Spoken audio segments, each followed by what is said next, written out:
Hi, it's Friday, still the first week of global warming negotiations. The outside coverage of these meetings often focuses on the divides between countries, how countries take different positions.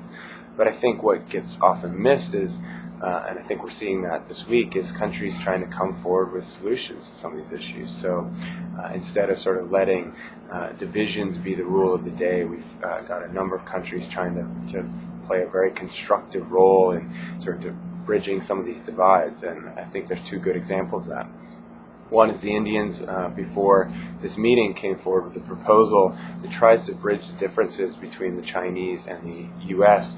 on the issue of transparency and how that would be implemented in practice. And I think it brought a very constructive air to this process, and I look forward to seeing how it sort of evolves over the next week. And I also had a chance the other day to meet with some government officials from Chile and Costa Rica who are now part of this new effort called the Cartagena Dialogue, which really tries to bring together some key countries that are looking for solutions. They sort of have a mantra of, we don't want division to be the rule of the day. We'd like to come forward with practical solutions. So they've brought forward concrete proposals for how to address some of these issues.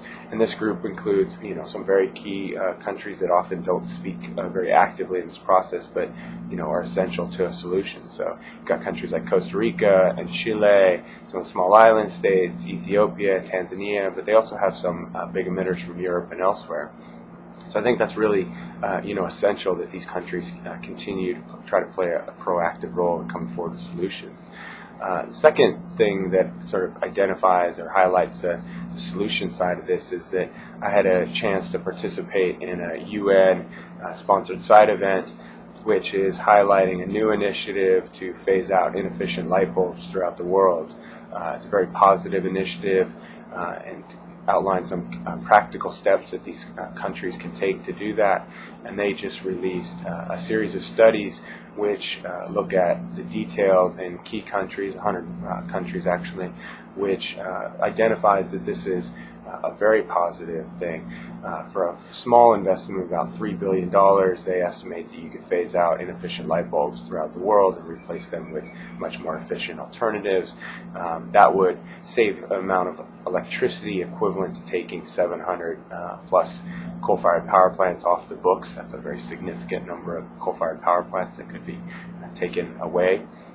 And this obviously saves huge amounts of money for consumers, so it's sort of a net positive in lots of sense and for a very small investment. So that's a very practical solution that countries are trying to come forward.